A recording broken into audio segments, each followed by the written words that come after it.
الله أكبر الله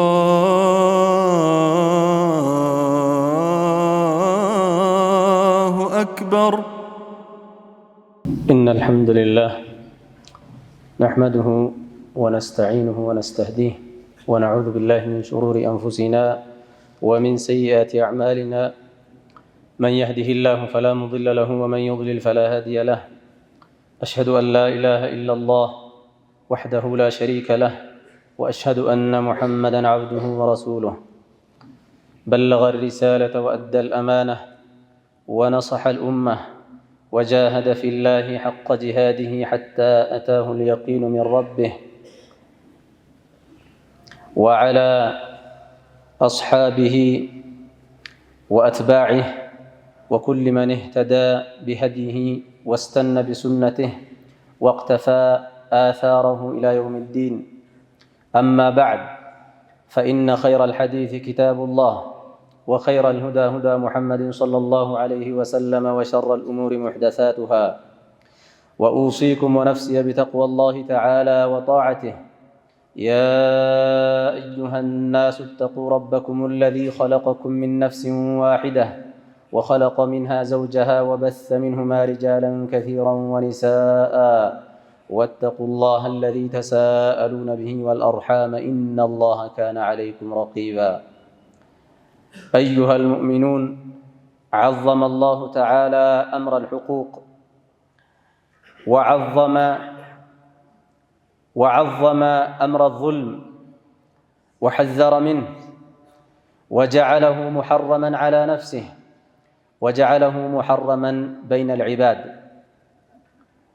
الظلم بأنواعه، صغيره وكبيره. والظلم في حق الله تعالى وفي حق العباد وفي حق النفس. في الحديث القدسي يقول الله تعالى: يا عبادي إني حرمت الظلم على نفسي وجعلته بينكم محرما فلا تظالموا.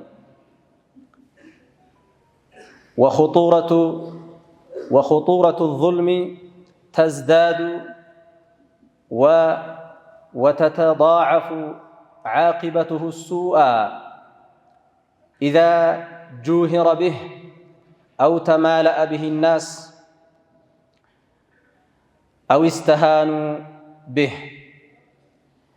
لذلك جعل الله تعالى على بعض أنواع الظلم عقوبات عاجلة.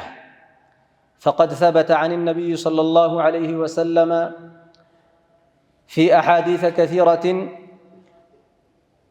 أنواع من العذاب وأنواع من العقاب تقع في الدنيا هذه قبل الآخرة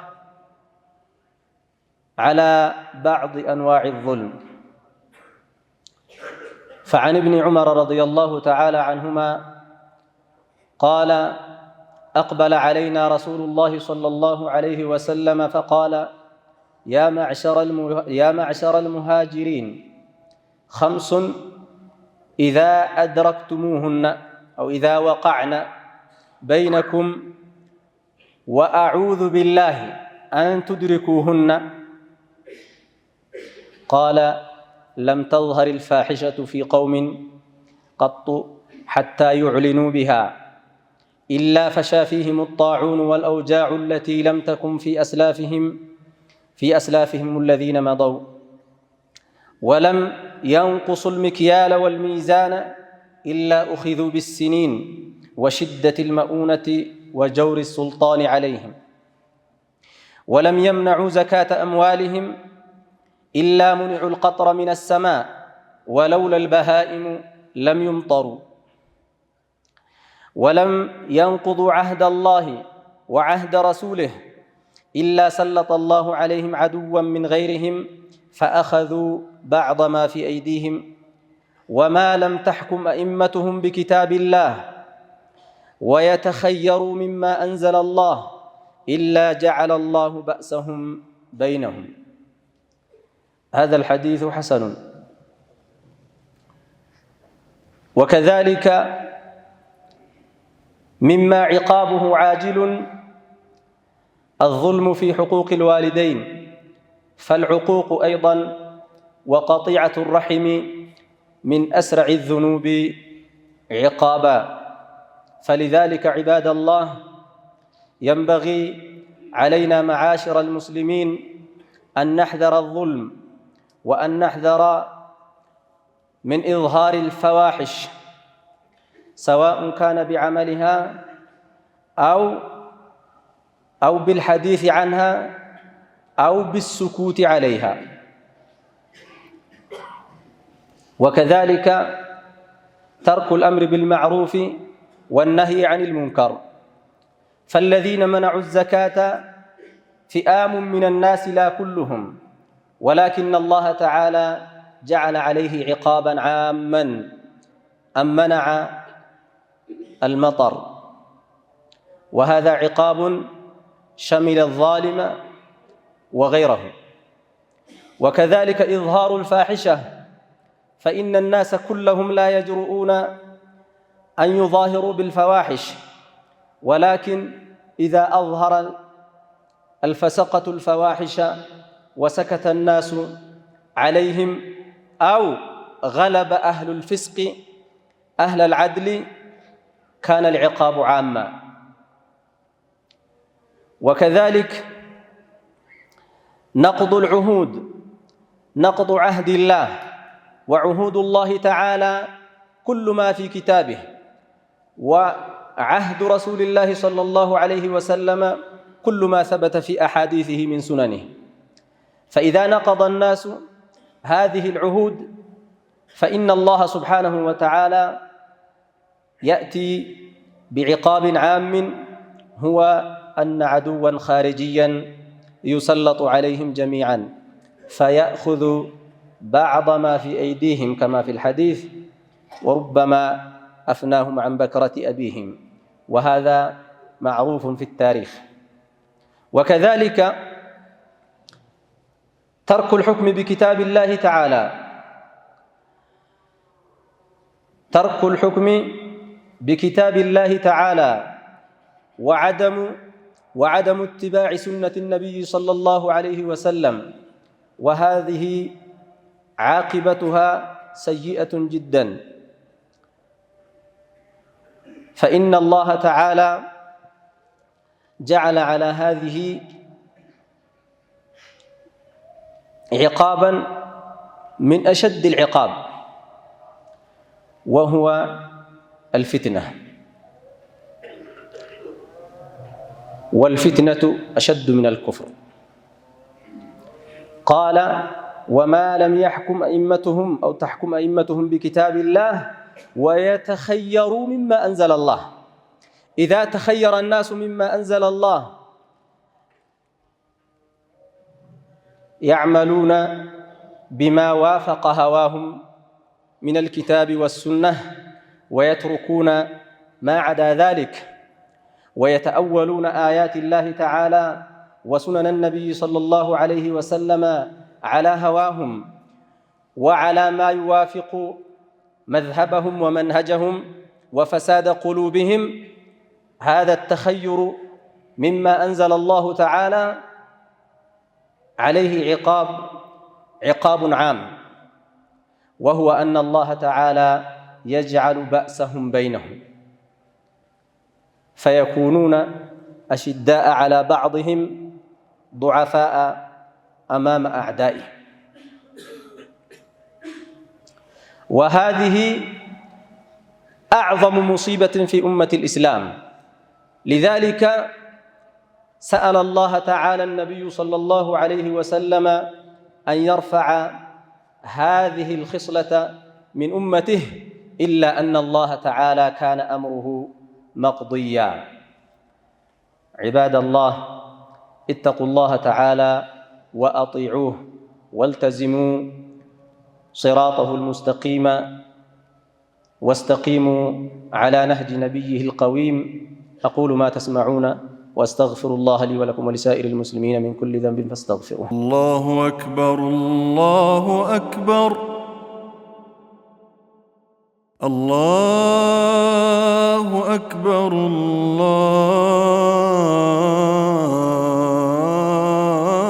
الله أكبر. الحمد لله والصلاة والسلام على رسول الله وآله وصحبه ومن اهتدى بهداه. أما بعد، الله سبحانه وتعالى لنفرا يقبل الله لنفرا اللهم يسول لجوج يتاجهن الله كعندت نفسي يفتراجهن كزام أبازتو سيت وند أدرجو ويم وند سيت أدرجو كعندت نفس مات قطور ما يزلقون حزب يادرجاجهن اللهن فروت إله. الله سبحانه وتعالى المفرات يهلم نجر مجمريام مجرشام. ታዲያ ዛሬ ሁለት ነገር ላስታውሳችሁ። አንደኛ መራቅ ያለብን ነገርና ዙልም በደል በጣም የፈጠነ ቅጣት ያለውና በዱንያም በአኺራም ደብል ቅጣት ያለበት መሆኑን ስለዛ መጠንቀቅ እንዳለብን። ሁለተኛ ከተለያዩ ጊዜያትና አውቃቶች ጋር ተያይዞ ትክክል ያልሆኑና ኹራፋቶች አሉ በህዝቡ ውስጥ ተስፋፍተው ያሉ ማለት ነው። ከዛ ጋር ተያይዞ እነዚህ ሁለት ነገሮችን አስታውሳችሁ።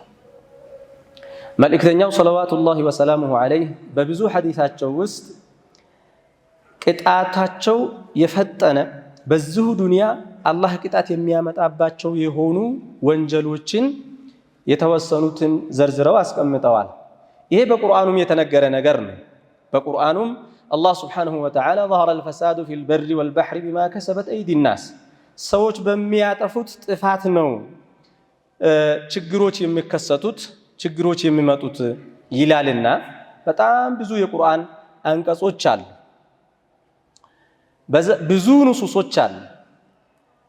እንዲሁም አላህ ስብሓነሁ ወተዓላ ما أصابكم من مصيبة فبما كسبت أيديكم ነው የሚደርስባችሁ ማንኛውም ነገር እናንተ ራሳችሁ ሰው ልጆች ባጠፋችሁት ነው የሚለው ማለት አጥፊውም ላይ የሚደርሰው ያላጠፋውም ላይ የሚደርሰው ማለት ቅጣቱ ሁለት አይነት ስለሆነ አንደኛው ነጥሎ አጥፊውን ብቻ የሚመለከት ቅጣት ይሆናል። ያ የአኺራ ቅጣት ነው። የዱንያ ቅጣት ሲሆን ግን ነጥሎ የሚባል አይኖርም። ብዙ ጊዜ አንዳንዴ ነጥሎም ሊኖር ይችላል በዱንያምና ታዲያ አምስት ነገሮችን በአንድ ሐዲስ ውስጥ ተናገሩ ነብዩ ሰለላሁ ዐለይሂ ወሰለም። አንደኛ ሙሃጅሮችን ተጣሩና አምስት ነገሮች በእናንተ ውስጥ ሲከሰቱ በጣም ነገሩ ከባድ ነው፣ ግን አሏቸው አላህ ያ እነዚህ አምስት ነገሮች የሚከሰቱበት ጊዜ ላይ እንዳያደርሳችሁ ለምንላችኋለሁ ያላቸው። አጂብ ሞት ተሻለ ማለት ነው፣ አለመኖር ተሻለ ማለት ነው። እነዚህ ሙሲባዎችን ከማየት አለመኖር ተሻለ ማለት ነው። ወአዑዙ ቢላሂ አን ትድሪኩሁና አሏቸው። እናንተ ጥሩ ሰዎች ስለሆናችሁ እንግዲህ ለአላህ ብለው የተሰደዱ ሰዎች ናቸው ከመልእክተኛው ሰለላሁ ዐለይሂ ወሰለም ጎን በመካም መርሐላ በመዲናም ጊዜ ህይወታቸውን ሲሰው የኖሩ ናቸው። ሙኽሊሶች ናቸው፣ ሙእሚኖች ናቸው። አላህ መልእክተኛው የመሰከሩላቸው ናቸው። ስለዛ እናንተ እንኳ ይሄ አይደርስባችሁም፣ ግን ለማንኛውም ያው ነገሩን ለቀጣዩ ህዝብ ማስተላለፍ ስለሆነ የተፈለገው ተናገሩ። አንደኛ ፋሂሻ ዝሙት፣ ፋሂሻ ማለት ዝሙት ማለት ነው እና ልክ እንደዛ ጸያፍ የሆኑ ነገሮች ዝሙት በሆነ ህዝብ ውስጥ ባለፉ ህዝቦችም በማንም ህዝብ ውስጥ ዝሙት አይስፋፋም፣ በግልጽ ሰዎች አይሰሩትም። ኢላ ፈሻ ፊሂም ጣዑና በዛ ጥፋት ምክንያት አላህ እንግዲህ ዝሙት ሲባል ዝሙት መስፋት በግልጽ ዝሙት መስራት ሲባል ሰዎች ቁመው ሰው ያያቸው ላይዘምቱ ይችላሉ፣ ያን ላያደርጉት ይችላሉ። ግን ወደዛ የሚያደርሰውን ነገር ሁላ በግልጽ ካደረጉት ከንግግር ጀምሮ ከአለባበስ ጀምሮ ከአካሄድ ጀምሮ ማለት ነው መጠበቅ ያለባቸውን አዳቦች ሳይ አጅነብይ ሴትና አጅነብይ ወንድ አንድ ላይ ሲሆኑ አንድ ላይ ሲሄዱ ሲቀላቀሉ ሲተራመሱ ከዛም እንዲሁ እያለ ይቀጥላል። ማንኛውም የዝሙት አካል ተደርጎ የተቆጠሩ ነገሮችን በግልጽ ካደረጉ ሰዎች እንዲህ ይሄ ቅጣት ይመጣል አሉ። አንደኛ ጣዑን ነው። ጣዑን ማለት ወረርሽኝ ማለት ወረርሽኝ ይበዛባቸዋል። በወረርሽኝ ይጠቃሉ። በግልጽ ወንጀልን ስለሰሩ በቃ ሁሉንም አንድ ላይ የሚያጫፍር ቅጣት ይመጣባቸዋል ማለት ነው። ወልአውጃዑ التي لم تكن في أسلافهم الذين مضوا ባለፉ ህዝቦች የማይታወቁ አዳዲስ በሽታዎች ቢያጠቋቸው እንጂ ያሉ ነብዩ ሰለላሁ ዐለይሂ ወሰለም። ያ ደግሞ ያው በጅምላ የሚመታም ሁሉንም ደግሞ ውስጥ ለውስጡን የሚመታ ችግር ይመጣባቸዋል አሉ። ምክንያቱም ይሄ የሆነበት ምክንያት ሁሉም በአንድ የተቀጣበት ምክንያት አምር ቢልማዕሩፍ እና ነህይ ዐኒል ሙንከር ሸርዑ የደነገገው ድንጋጌ አለ። ወንጀል ሲሰራ አይሆንም ተው መባል አለበት። ያ ሳይባል ሲቀር ያው ዝም በመባል ምክንያትም ይሁን ወይም ደግሞ ፋሲቆች ድንበር ኃላፊዎች በማሸነፋቸውም ይሁን ሁለት ነገር ነው። ዝም ተብሎም ከሆነ ጥፋቱ የተስፋፋው ዝም ያለው አካል ወንጀለኛ ነው። እየተናገረም ተሸንፎም ከሆነ ያው ተጠያቂ ነው። እንዴት ይሸነፋል? ሐቅን የሚናገር ሰው መሸነፍ የለበትም ተሸንፎም ከሆነ። ምክንያቱም የሚሸነፈው እኮ የፈሰደው በዝቶ እኮ ነው የተሸነፈ።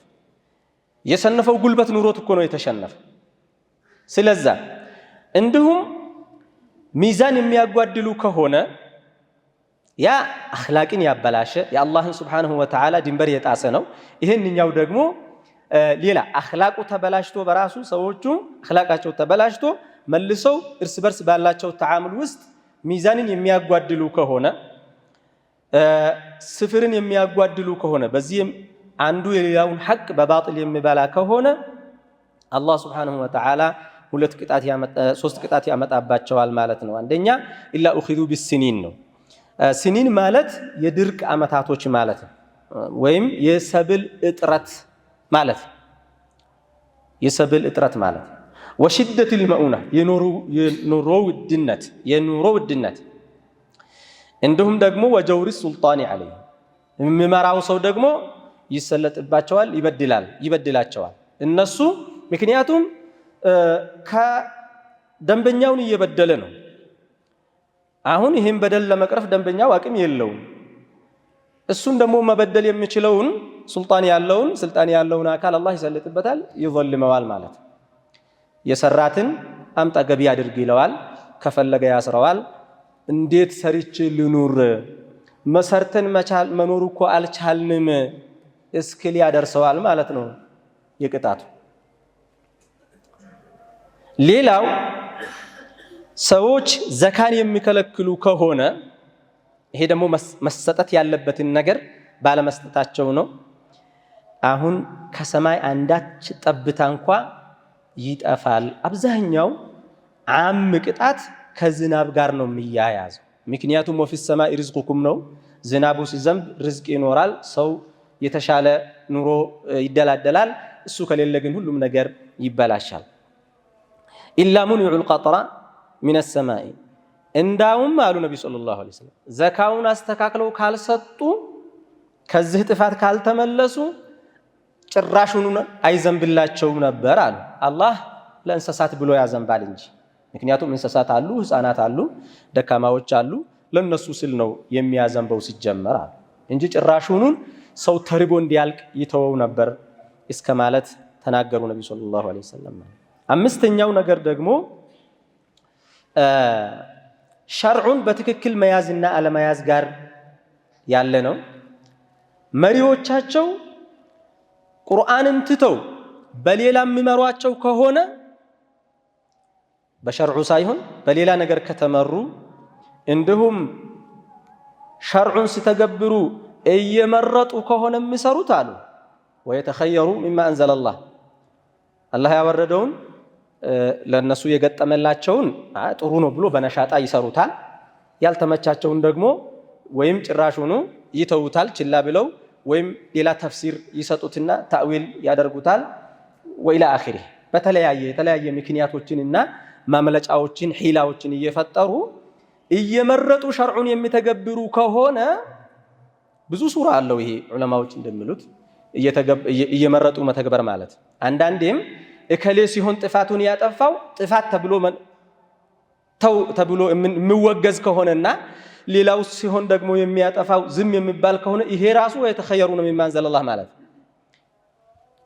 አንዳንዴ ሰዎች የራሳቸው ሰው ብሎ የሚያስቡት ሰው የሚያጠፋውን ጥፋት ወይም የሚግባቡት ሰው እንበል ወይ ለአኺሪህ መቼም ሲሆን አይታያቸውም ጥፋት ነው ብሎ አያስቡትም እንዳውም ብዙ ተፍሲር ያመጡለትና እንዲህ ነው ብሎ ጥሩ ተፍሲር ያመጡለታል ታዊል ያመጡለታል የሚጠሉት ሰው ከሆነ ግን ጥሩ ነገሩን ራሱ ገልብጠው ደግሞ ወንጀል አድርገው ያቀርባሉ ወይተኸየሩነ ሚማ አንዘለላህ ማለት ይሄ ነው ብዙ ነው ሱራው ስተገብር ሸርዑን እንደወረደ ነው የምትተገብረው ሁሉንም ያንን ግን እየመረጡ ከሆነ የሚያደርጉት አላህ Subhanahu Wa Ta'ala አንድ ቅጣት ያመጣባቸዋል አሉ እሱ ቅጣት ምንድነው ኢላ جعل الله بأسهم بينهم እማሃላቸው አላህ እነሱን እርስ በርስ ያማታቸዋል አሉ ከቅጣቱ ሁላ ከባዱ ይሄንኛው ነው ነብዩ ሰለላሁ ዐለይሂ ዐለይሂ አንዴ አላህ እንደዚህ ነው እያለ ውሳኔውን ሲነግራቸው ስለዚህ ኡመት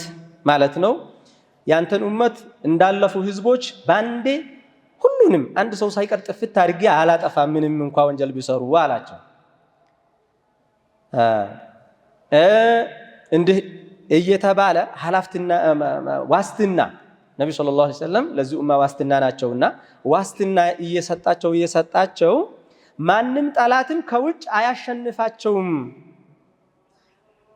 አላቸው እርስ በርስ እየተጋደሉ እርስ በርስ አንዳቸው ሌላውን እንደ ውጭ ወራሪ እስከመራረኩና ገንዘባቸውን እስከቀማሙ ድረስ እርስ በርስ ነው የሚጫረሱት የሚል ተናገረ ከዛ አረ ይሄንኛው ከባድ ነው እንዳውም ከመሬት እሳት ቢወጣና ቢያጠፋ ከላይ እሳት ቢዘንብ የተባለውን ቀላል አድርገውት ነብዩ ሰለላሁ ዐለይሂ ወሰለም ከዚህኛው አንፃር ማለት ነው እሱም ከባድ ነው ግን ከዚህኛው አንፃር ይሄንኛው ከሁሉም የከፋ አይደል እንዴ ይሄስ ይቅርልኝ አሉ አይ ወስኛለሁኝ አላቸው እሱን ወስኛለሁኝ አላቸው ታዲያ ምን አሉ ኢላ ሸርዑን እየመረጡ በሃዋቸው የሚተገብሩት ከሆነ አላህ እርስ በርስ ያባላቸዋል አሉ ነብዩ ሰለላሁ ዐለይሂ ወሰለም ኢዘን ዙልም በጣም አደገኛ ነገር ነው ዙልምን መጠንቀቅ አለብን ዙልምን መጠንቀቅ ስንል ዙልም ሲባል መንግስት ህዝብን መበደል ስልጣን ያለው ሰው እንደዚህ መበደል አስተዳደር ቦታ ላይ ያለው ሰው ከስሩ ያለ ሰራተኛን መበደል አሰሪ የሆነ ሰው ሰራተኛውን መበደል ወኢላ አኺሪህ በዛ ብቻ አይደለም ማለት ነው እያንዳንዱ ግለሰብ የሚሰራቸው ዙልሞች አሉ ምክንያቱም ሰውየው በግልጽ ወንጀል ከሰራ ያው ዛሊም እዚህ በሐዲሱ ላይ እንደተብራራው ማለት ግን በዋናነት ወንጀል ሲሰራ በዱንያው ቅጣቱ አንድ ላይ ሁሉንም የሚያጠፋ ሁሉንም የሚጎዳ ሆኖ የሚመጣበት ምክንያት ወንጀለኛ የሆኑ ሰዎች ፍስቅ ላይ ያሉ ሰዎች ማሸነፍ የለባቸው ጎልቶ ማውጣት የለባቸው ዙልም ኃይል ሊኖረው አይገባም ያ ስለሆነ ዝም መባል ስለሌለበት ገናው ከገና አንድ እርምጃ በእርምጃ እየተቀረፈ ተው እየተባለ መሄድ ስላለበት ማለት ነው ሁሉንም ያጠቃለለበት ምክንያት በአምር ቢልማዕሩፍና ነህይ ዐኒል ሙንከር ጉድለት ስለሆነ ይሄ የሚመጣው ማለት ነው እንዳውም አንዳንድ ጊዜ ፈሳዱ እየባሰ ይሄድና ሰዎች ጥፋትን ካጠፉ ተው መባልና ጥሩን ነገር መስራት ካቆሙ አድርግ መባልን አምር ቢልማዕሩፍ ነህይ ዐኒል ሙንከርን ይሄን እንደማይመለከታቸው ማን የህግ ከለላ ያላቸው እስኪመስላቸው ድረስ እንዲህ አድርግ ሲባሉ ለምን ይባላለሁኝ እንዲህ አታድርግ ሲባሉ ለምን ይባላለሁኝ እስከ ማለት ደረጃ የደረስንበት ውድቀት አለ ይሄን ልብ ልንለው ይገባል ይሄን ለማስታወስ ሌላው ከዚህ ወር ጋር ተያይዞ አሁን ያለንበት ትልቅ ወር ነው የተከበረ ወር ነው ከአራቱ ወራቶች አንዱ ወር ነው ግን ሰዎች ግማሹ በስልክ ይጠይቃል ግማሹ በጆሮ ራሱን ሰማለን እየተባባለ እንዲሁም ሪሳላም ለሰው የሚልክም አለ እናም ከዚህ ሐዲስ ጋር ተያይዞ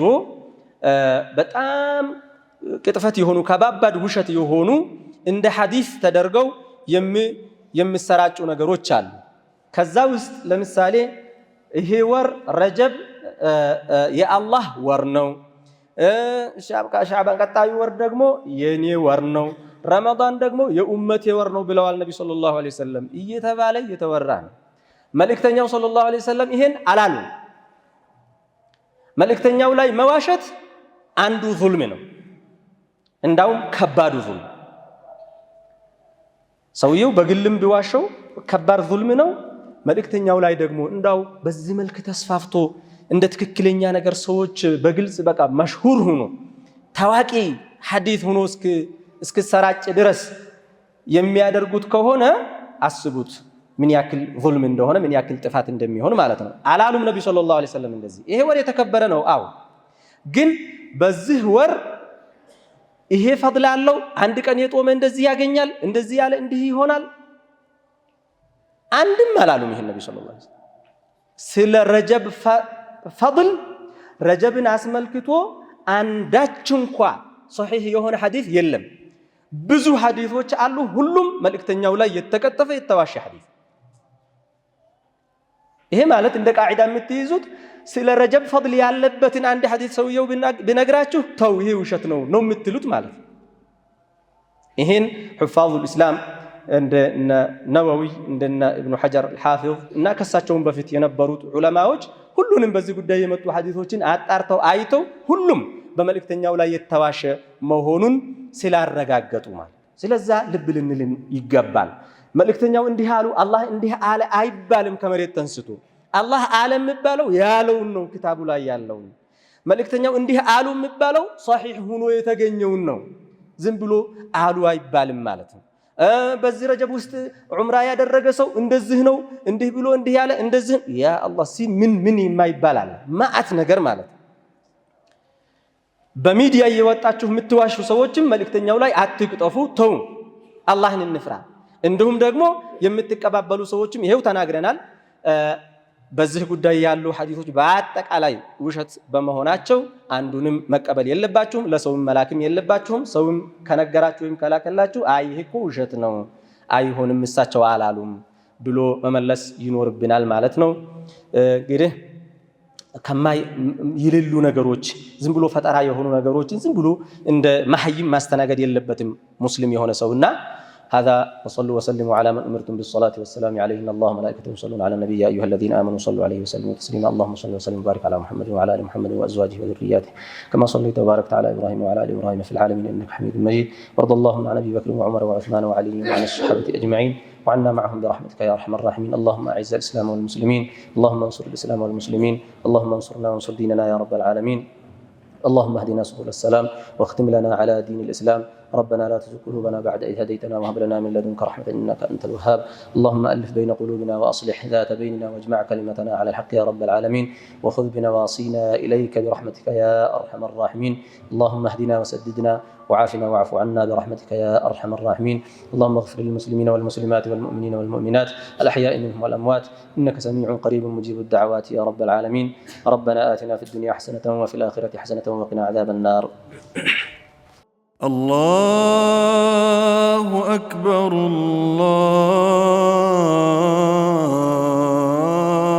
الله أكبر